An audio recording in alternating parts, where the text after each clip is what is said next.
guys, please stick around to the end of the video to see how you can enter this giveaway. Hello everyone, my name is Emily, and today I'm going to help out those of you who are artists and also on a budget. Now technically all of us are on some kind of budget. It doesn't matter your pay grade. There is a limit to how much we can all spend each month. But I'm really talking about those of you who do not have many extra dollars, if any dollars at all, to spend on art supplies. I want to start off by saying you should never feel ashamed for falling on hard times or being in a tight financial situation. I'd say most people understand what it's like to be on a super tight budget or to live paycheck to paycheck. Maybe not everyone understands what it's like to be in a household where you didn't know if you would get to eat dinner that night, but everyone can empathize with a tight situation. So please know that this is not a video trying to isolate you or make you feel ashamed of your situation, because girl, I spent most of my life being broke AF, so I get it. For most of my childhood, I lived in a single income household. My dad was a driver for UPS and also worked at the lumber section at Home Depot, so it was tight. But even as an adult, for the longest time, I was just really scraping by, and it was difficult, and especially living in California where it's redonkulous. And as if I couldn't make my life any harder, I decided to be a watercolor artist, which is basically take my money from me forever. I don't need it. But over the years, I learned to build up my water collection. Water? I collected a whole lot of water, baby, free of charge. How to collect water on a budget. Go to a lake, bitch! But over the years, I learned to slowly build up my watercolor collection by purchasing single tubes at a time, and that's really the way to go to build your first professional palette. And yes, this is definitely a more lengthy, roundabout way to getting to your professional palette of your dreams, but I promise you it's worth it in the end. But until you've reached mega watercolor hoarder like me, what do you do in the meantime? Here are two different levels of art supplies I recommend depending on your budget. Level 1 is for those of you with a very tight budget. You're at a place where you're really not able to save and you don't have a lot left over at the end of the month. Just because you're strapped for cash, it doesn't mean you shouldn't be able to enjoy the hobbies that you really care about and want to put time into. For you, I'd recommend the Prang watercolors. Now, before you guys go, hey, those are kids' watercolors. How can I learn watercolors using crappy kids' watercolors? I promise you, the Prang watercolors are amazing. They're great to practice. I recommend them definitely more than I'd recommend Crayola or any of those chalky watercolor sets. They're very inexpensive, like $5 to $6 inexpensive, and you can pretty much find them at any craft store. If for some reason they're not available in any craft store near you, the Crayola watercolors work very similarly. They're just a little less pigmented. The way I kind of break it down is if you can get them, get the Prang watercolors. If you can't get the Prang watercolors, get Crayola watercolors. If you can't get either of the above, then sure, go ahead and get the chalky watercolors if that's all that's available to you. But I feel like those particular watercolors will make it difficult to transition into nicer watercolors later just because they don't really behave like other watercolors do. But if it's all that's available to you, then I totally understand. You gotta do what you gotta do. And I've heard from some of my viewers that those watercolor cakes, some of them actually do work fine. So please don't take my word as law. I'm just saying if you can avoid it, definitely do. But if not, that's totally fine. I don't want to watercolor shame anybody. Also, please note that more colors does not necessarily equal better. In fact, I would argue the opposite if you're a beginner. You're going to want to opt for something with a more restricted color palette. That way you can learn how to color mix. I know it may be tempting to purchase a watercolor palette because it has tons of colors in it. Lord knows I've been guilty of that. But I promise you, if you're a beginner, you're going to want to avoid that because it's going to be a crutch in the end. It may be more bang for your buck, but it's certainly not going to be more bang for your learning how to do watercolors properly instead of creating a horrible crutch that's going to follow you for the rest of your life. Please also note that the Prang watercolors are not light fast, so if they're exposed to direct or indirect sunlight, they definitely will fade. So I'm recommending these watercolors purely for practice only. For sketching, any old pencil you can find is pretty great. A white eraser is preferable, but if that's not available, that's totally fine. If you're able to shell out a little bit more cash, I definitely recommend a kneaded eraser, which is like those squishy erasers. If you're not able to, a kind of interesting alternative to that is to cut a piece of your eraser into a wedge, kind of a triangle shape, with a fat end and a skinny end. The fat end, you can erase large portions of your sketch, and with the skinny end, you can erase smaller details. If you want to outline your painting, I recommend a high-flow ballpoint pen. That basically means any old ballpoint pen that doesn't get clogged too often. Which, by the way, pro tip, if you want to unclog a ballpoint pen, just tap it on the end of your tongue or a wet paper towel and it will unclog it and help the ink continue to flow. Also, I kind of love ballpoint pens for practice and for smaller paintings because they add a really interesting texture and they're just really fun to play with. I don't know really what else to say. I like ballpoint pens when juxtaposed against watercolor. It just, something about it looks really attractive to me. It almost gives off like a really rough graphite quality, but it's not. It's like more vibrant than that. So no shade towards ballpoint pens. I really look up to ballpoint pen artists because it is kind of a difficult medium to get into, and once you practice enough, it's just a really, really rewarding medium. And like the whole premise of it is that it was done in ballpoint pen. Like that's what makes it amazing. It's completely skill-based. You can take 2 copies of the same hyper-realistic drawing, one in ballpoint, one in graphite, and I guarantee you will get a much larger reaction when you say this was done in ballpoint pen because it's a skill. It's a skill in itself. Okay, Emily's done having a big O over ballpoint pens. I'm done. I'm sorry. I'll stop. If you're looking for something that's more of like a fine liner, but you can't quite afford a pack of Microns yet, the Sharpie pens, not like the clicky Sharpie pens, but the poppy, the cap off Sharpie pens. What is wrong with me, this video? What is going on? The kind where the cap comes off and there's a little fine liner tip underneath. Y'all know what I'm talking about. Those are great. I still use those all the time. What's great about them is they're pretty affordable and you can pretty much get them anywhere, at any drugstore, at any Target, Walmart, what have you. Now for brushes, I would either recommend getting one inexpensive watercolor brush that is a size 6, especially if you're starting small, because a size 6 brush can kind of do anything. It's kind of the perfect size. I would feel most watercolor artists would agree with that sentiment. If possible, I would definitely avoid getting a pack of brushes that say they can be used for watercolor, acrylic, and oil, because that's not how any of that works. All 3 of those mediums need completely different brushes, but if that is not avoidable or that's all you can afford, look at the bristles on the brush. Do they look like they're absorbent? Do they look like they're going to hold a lot of water? Do they look softer? Do they look rough and firm? For watercolor brushes, you're going to want something that's going to hold a fair amount of water. So if the bristles on the brush are white and thick as your fingernail and sticking out in every direction, probably not your best bet. But if the bristles are black or brown and softer and a little bit more malleable, that's what you're going to want to choose and what you're going to want to look out for. But again, preferably if you can find one brush that is meant for watercolor that is a size 6, or if you work a little larger, a size 8, go for that.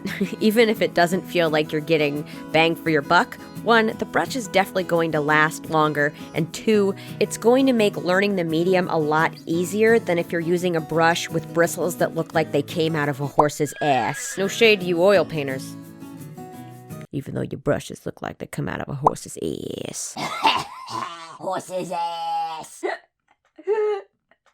I'm sorry if there are children watching, please forgive me. Now for paper, I found a ton of success with the Strathmore visual journals. They make mixed media paper and they make watercolor paper, and I find both to be pretty great for what you pay. Obviously, I'm going to recommend getting the watercolor visual journal over the mixed media visual journal, but they're both pretty comparable. The only thing is if you want a ton of texture on your paper, then this is not the way to go, because I feel like the visual journal paper is a lot smoother than most watercolor papers. If you're looking for a little bit more texture, definitely go over and look at the Strathmore 300 series watercolor paper. It is also made by Strathmore and it works really well. Eventually, though, you will want to graduate to 100% watercolor paper.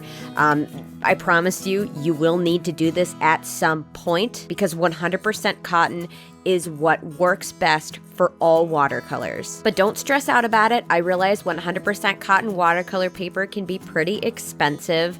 You are completely more than capable of making wonderful pieces on the papers I just recommended. But when you're ready, I feel like the most affordable 100% watercolor paper is, nobody's surprised, the watercolor paper by BIC paper. Especially if you work small. Some of their smaller cuts can be as cheap as 50 sheets for $14. That's 28 cents per sheet. That is a really, really great price for 100% cotton watercolor paper. But anyway, that was level 1. Let's go ahead and move on to level 2, which is you've got a little bit more room to play financially, not much, but a little bit, and you're looking for something that may be a little bit higher quality than what I recommended previously. A lot of the items for level 1 work perfectly here at level 2, but there are some exceptions. One of them is the watercolor set. Now, there are many moderately priced watercolor sets that I recommend, but I'm going to try to keep it $25 or lower. The set that I'm using here is the Koi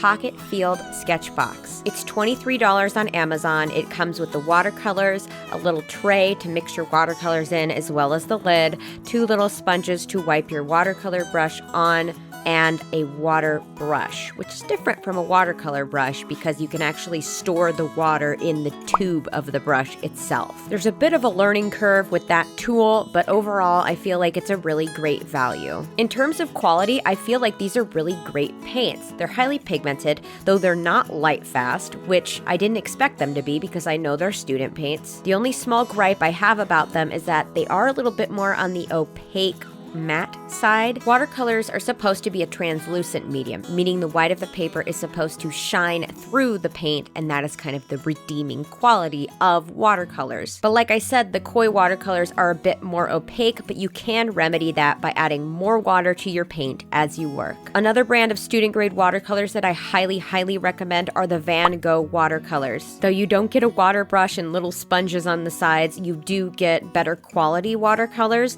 as well as a cute little tin to carry them around in. The reason I chose the Pocket Field Sketchbook by Koi is because you really do get more bang for your buck for what it includes. Another upgrade I would recommend is definitely springing for the Micron fine liners. They contain permanent waterproof archival ink, and they just are overall pretty great for their price. A few years ago, I decided to splurge and get the Faber-Castell fine liners, which are like supposed to be better in every way, and they just weren't.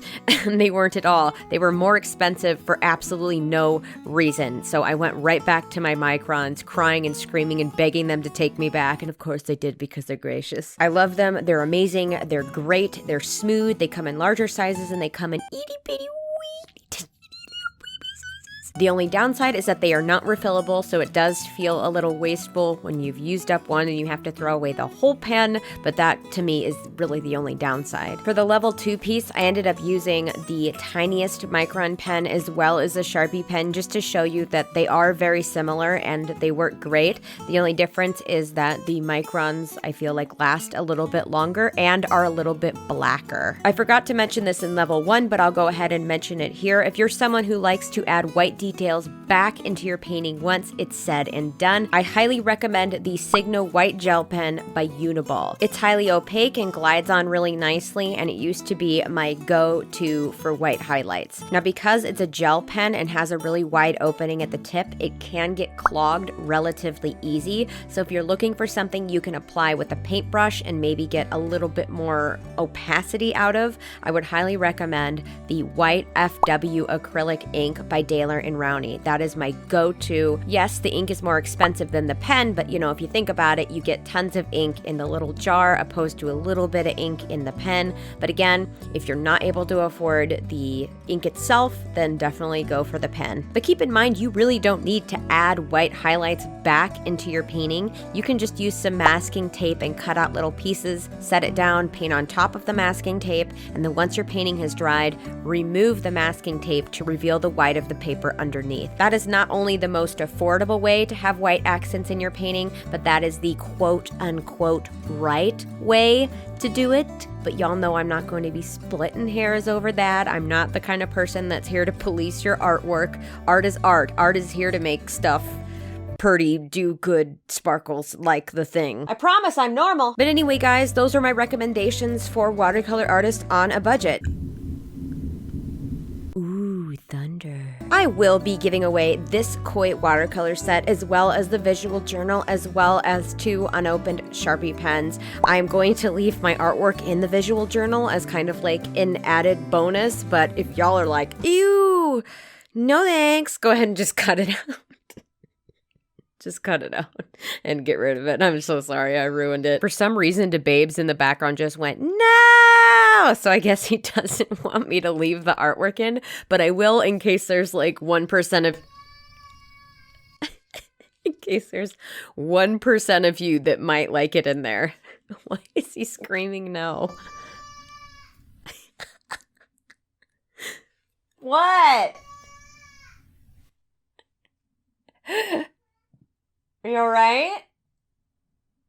I bet he dropped his snacks. But anyway, all of those items will be included in the giveaway, as well as some other little cute goodies. I will make sure to clean the Pocket Field sketch box. I promise I will not leave my swatches all over the place. I'm gonna make the giveaway really, really simple, so you don't have to have any extra social media in order to enter. Just make sure you are subscribed to me here on YouTube and comment down below with something you want to see more of on this channel. I'm going to pick a winner on Friday, May 31st. You will know if you have won because I will pin your comment, reply to your comment, and love your comment. So make sure you're coming back to check on Friday night to see if you've won. If you do not win this time, please don't be mad at me and please don't be discouraged. I am planning on hosting many a giveaway in the future, even if it's something small like a sticker pack or a print pack or something like that, or a little exclusive sticker. I feel like you guys have just given me so much. Like, so much. And no number of giveaways could ever give back to what you have done for me. And I appreciate it so much. And I love you guys so much. So thank you. Thank you for everything. And I really hope you guys enjoyed this video. Let's do the outro. Thank you guys so much for watching. And don't forget to stay out of trouble. See you guys later.